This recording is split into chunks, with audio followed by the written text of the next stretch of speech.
대한민국 대표 외식 메뉴 삼겹살. 남녀노소 누구에게나 사랑받는 흔하디 흔한 삼겹살로 식품 산업의 혁명을 일으키다. 국내산 돼지고기만 고집, 참수추로 초벌구이하여 더욱 풍부해진 육즙. 차별화된 맛과 서비스로 창업 6년 만에 연매출 1,500억 원의 성공 신화를 이루어냈다. 앞으로 이제 관광이나 서비스나 외식 산업은 계속적으로 우리나라의 어떤 기간 산업으로 성장이 될 것이라 저는 확신합니다. 저는 청년들이 한번 도전해 볼 필요가 있다 생각이 듭니다. 두 번째 강연자 장보환 대표를 소개합니다.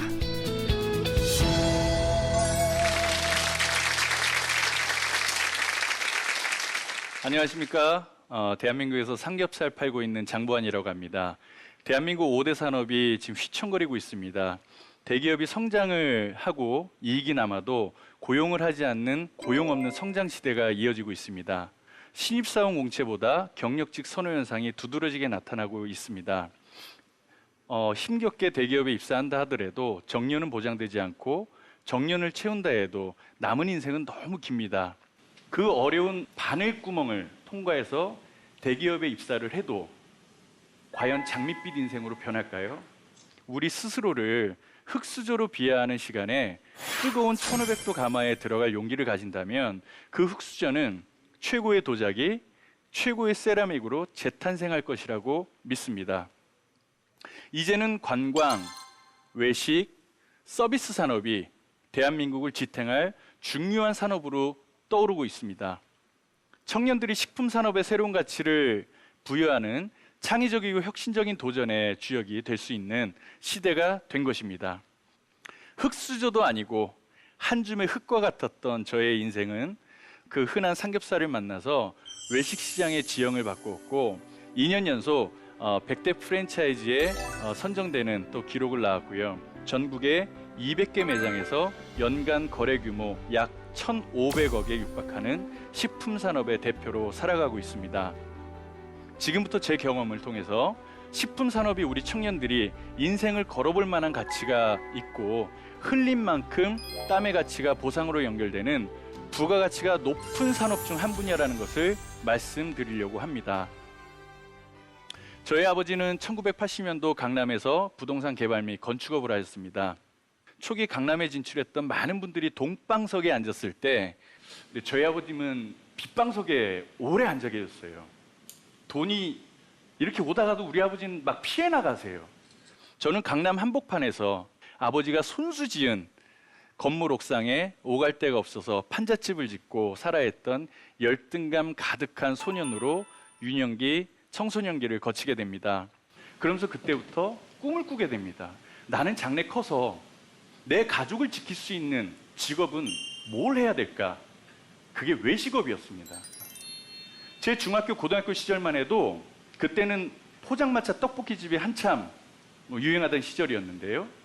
학생들이 떡볶이를 정말 많이 사 먹었어요. 허름한 포장마차에서 그 아주머니가 퇴근할 때 소나타를 몰고 가시는 거 보고 전 충격을 받았습니다. 이게 무슨 일인가? 떡볶이 하나를 파는데도 불구하고 저렇게 삶이 멋있어 보이고 대단해 보였습니다. 그래서 저는 제 가정을 정말 지킨다라는 그 마음 하나로 식품 산업의 그 씨앗을 제가 마음속에 심어놨었죠. 그래, 나는 식품 산업으로 꼭 성공할 거야. 그 꿈을 이루기 위해서 97년 제대와 동시에 스시를 공부하러 일본 유학을 준비하고 있었습니다. 하지만 유학을 떠나기 직전인 97년 12월에 IMF가 터졌습니다. 집달간이 새벽에 들이닥치고 모든 세간이 집 앞 놀이터에 산처럼 쌓이게 되면서 저의 20대는 시작되게 됩니다. 그리고 사탕 공장에서, 주점에서 웨이터로, 용산에서 컴퓨터 세일즈맨으로 준비되지 않고 생각할 겨를도 없이 수많은 세상을 만납니다. 그러던 어느 날 포천 사탕 공장에서 완행버스를 타고 서울로 오면서 문장 하나를 보게 됩니다. 젊었건을 서서 간들 어떠하리. 혹시 아시는 문구신가요? 저한테는 이 말이 그 어떤 누구의 어떤 힘내라는 말보다 너무너무 큰 용기가 됐던 말이었습니다. 사실 지금도 경영을 해나가면서 너무 어렵고 지칠 때, 힘들 때 절목건을 서서 간들 어때? 이게 저한테는 신념이자 제 무기입니다. 하지만 마지막 직장이었던 IT 업계의 생존은 치열함만으로는 안 되더군요. 어떤 길로도 나아갈 수 없을 것 같은 현실을 직감할 즈음에 너무 무서운 구안화사라는 안면 신경마비가 찾아옵니다. 입이 삐뚤어지는 병이죠. 여기 정수리부터 복숭아뼈까지 한 50여 대의 침을 맞아요. 마치 전기 고문 당하는 그런 기분이에요. 그 고문 같은 아픔을 견디면서 비로소 저를 찾아보게 되더라고요. 그래, 내가 간절하게 이루고 싶었던 꿈, 그게 뭐지? 그게 식품산업이었습니다. 내가 어릴 때부터 너무 해보고 싶었던 거잖아. 외식업 사장이 꿈이었잖아. 오로지 그 생각만 하면 그냥 설레이고 흐뭇하고 밤에 잠을 못 자도 피곤하지도 않습니다. 그러나 막상 창업에 나서는 순간부터 소위 멘붕이 옵니다. 보증금, 임대료, 권리금, 함께 땀 흘릴 동료, 수많은 장애물은 닥쳐보지 않으면 무엇 하나도 해결할 수 있는 게 없습니다. 창업은 벼랑 끝에서 시작하지 말라라는 말씀을 드리고 싶습니다. 대부분 가족, 지인, 은행에 기대어 창업을 하게 됩니다. 하지만 이제 100세 인생입니다. 부모님이 평생 일궈온 소중한 자산은 온전히 그분들의 몫이어야 합니다. 장사를 쉽게 생각하고 할 게 없으면 장사나 해야지 했다가 막상 시작해 보니 동네 구멍가게도 위대해 보인다라는 말을 저는 수없이 듣습니다. 제발 경험으로 자산을 쌓으세요.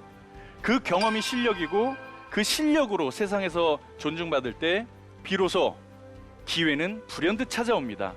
경험을 쌓고 두려움을 이기는 용기가 가득할 때 도전하는 게 창업이라고 생각합니다.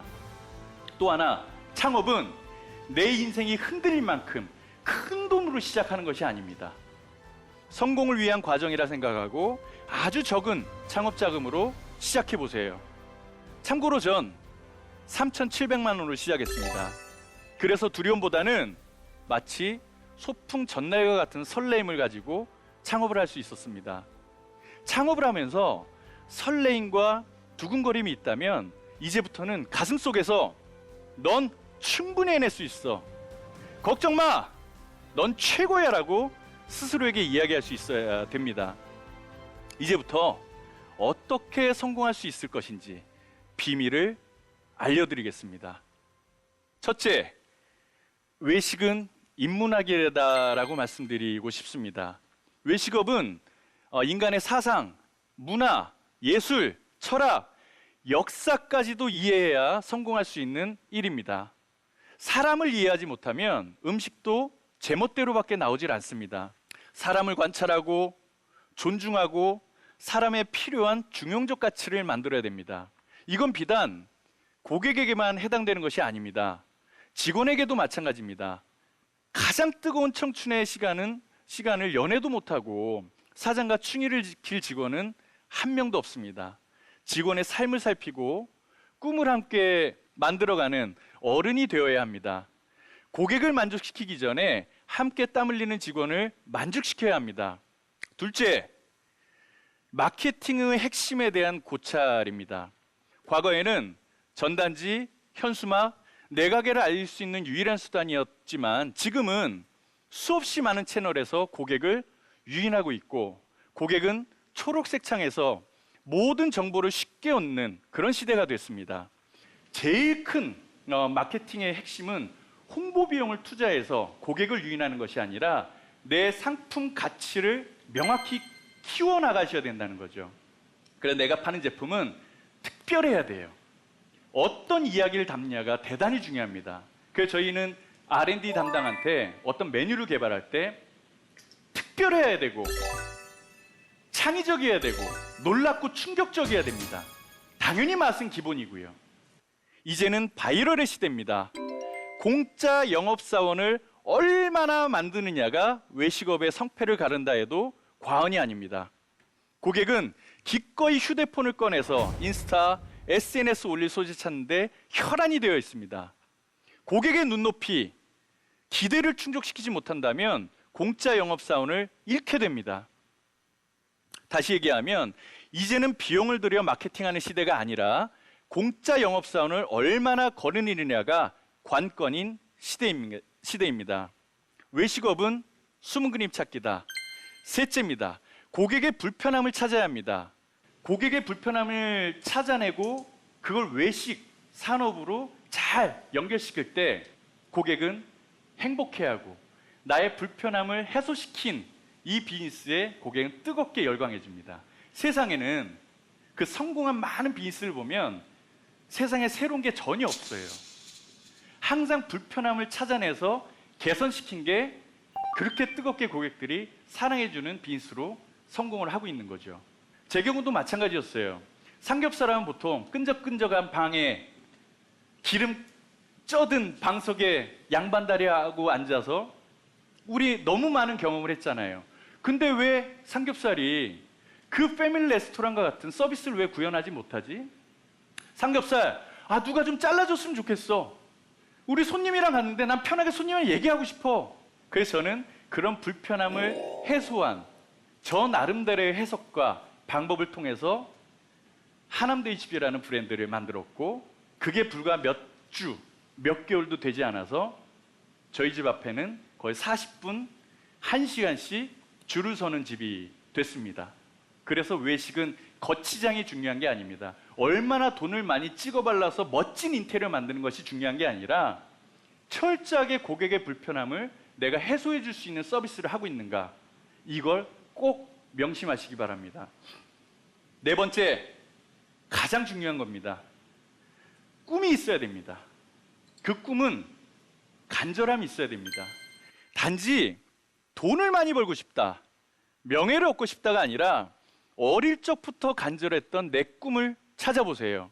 만일 나의 꿈이 선명하고 절대적이며 모든 것을 걸 만큼 가치 있는 꿈이라면 가장 치열하게 도전해야 합니다. 그리고 결과를 얻기까지 도달하기 어려운 고난과 인고의 시간을 버텨야 합니다. 제 첫 번째 꿈은 줄 서는 집이었습니다. 외식인의 꿈이죠. 그런데 막상 줄 서고 40분을 기다리는 고객을 보게 되면 너무 죄송해서, 고객한테 더 미안해서 더 열심히 일한 저를 바라보게 됩니다. 꿈을 이뤘는데도 꿈을 이룬지 모르게 지나가더군요. 꿈은 이루는 게 아닙니다. 꿈은 만날 수도 없습니다. 꿈은 지나치는 겁니다. 꿈은 가혹할 만큼 힘든 산을 올라가는 여정과 같습니다.